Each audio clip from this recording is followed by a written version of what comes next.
Please tell me about the chain that you're wearing. So, these are known as the Civic Regalia. It's quite heavy. Would you like to have a little hold?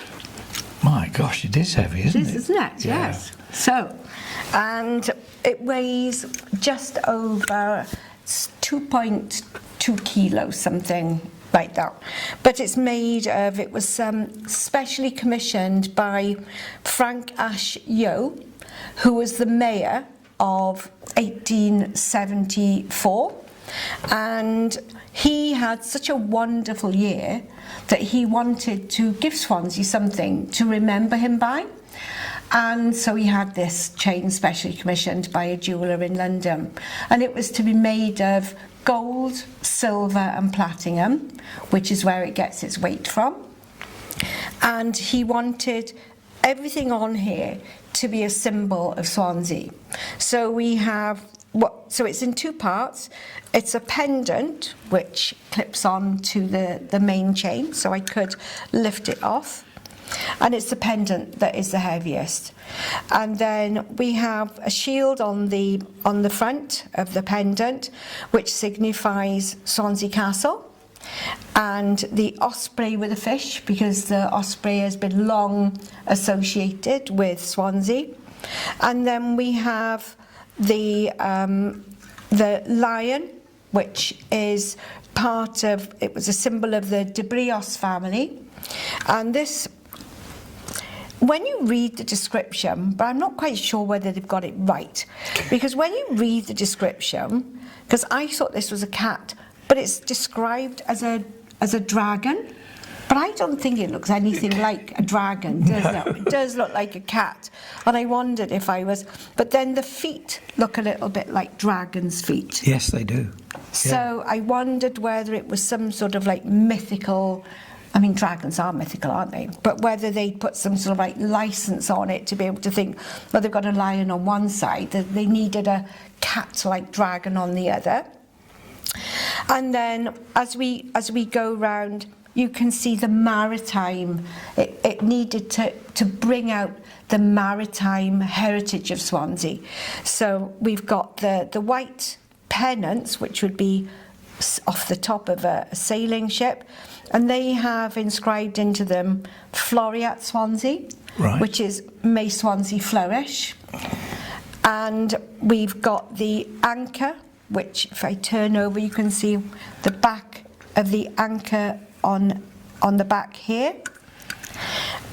We have the castle within here, but also you can see the top of the castle as part of holding in a sailing ship. And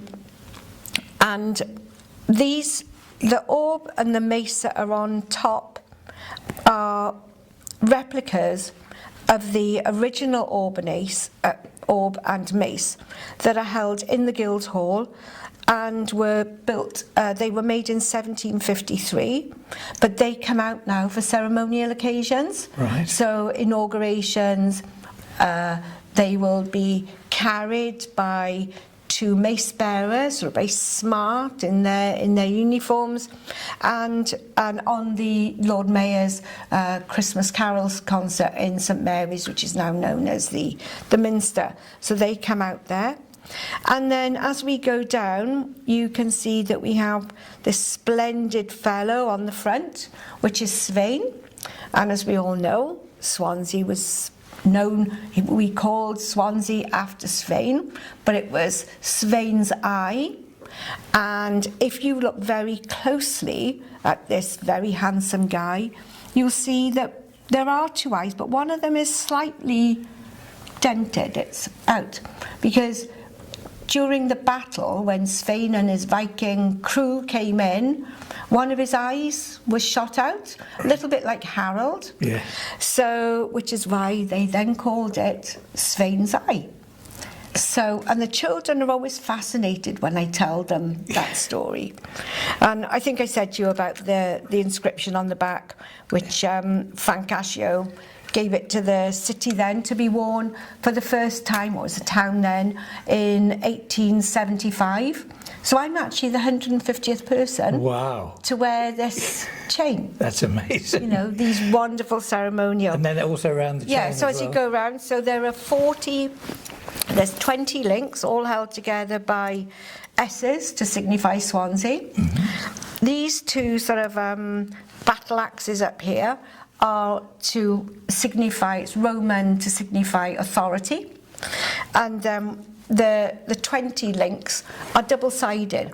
Each of the previous 40 mayors up to 1874 were given an insignia, and so they've been incorporated into the chain. I think they realised that they had to stop after 40 because otherwise the chain would be down here. They would need a chain boy to be able to carry the chain. So you know, it's an absolutely fascinating piece of regalia, and I have been very proud to wear it. I can understand that, Cheryl. And how do you feel now that your year is almost complete?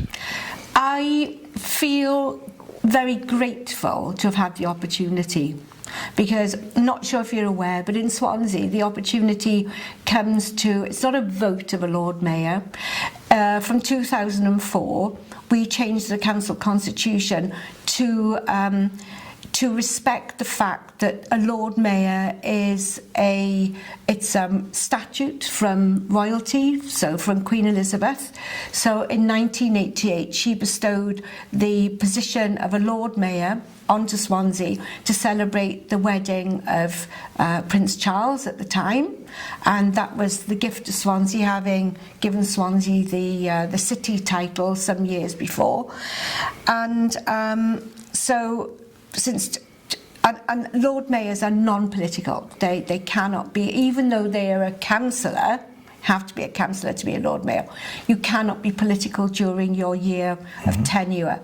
So we changed it in 2004 so that it became the longest serving councillor, irrespective of political party, who had not previously been a Lord Mayor.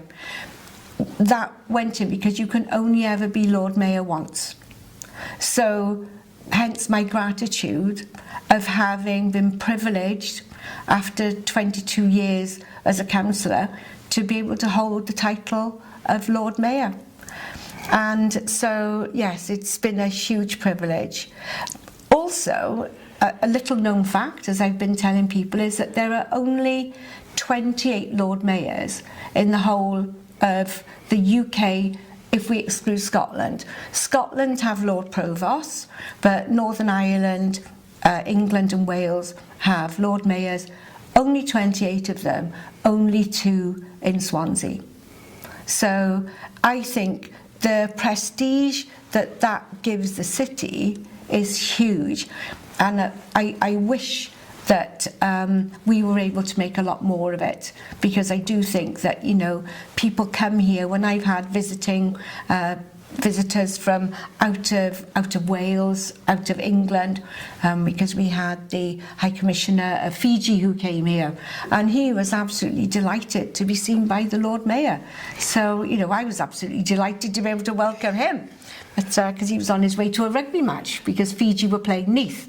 So yeah, so it's been, so you can imagine the people have been, you know, great as well, Mike. So I've been talking to the Lord Mayor and it's been absolutely fantastic. I would like to thank her. This has been truly incredible, and I hope you enjoyed the interview. And I'm very grateful for you to have been here. Thank you so much for asking me.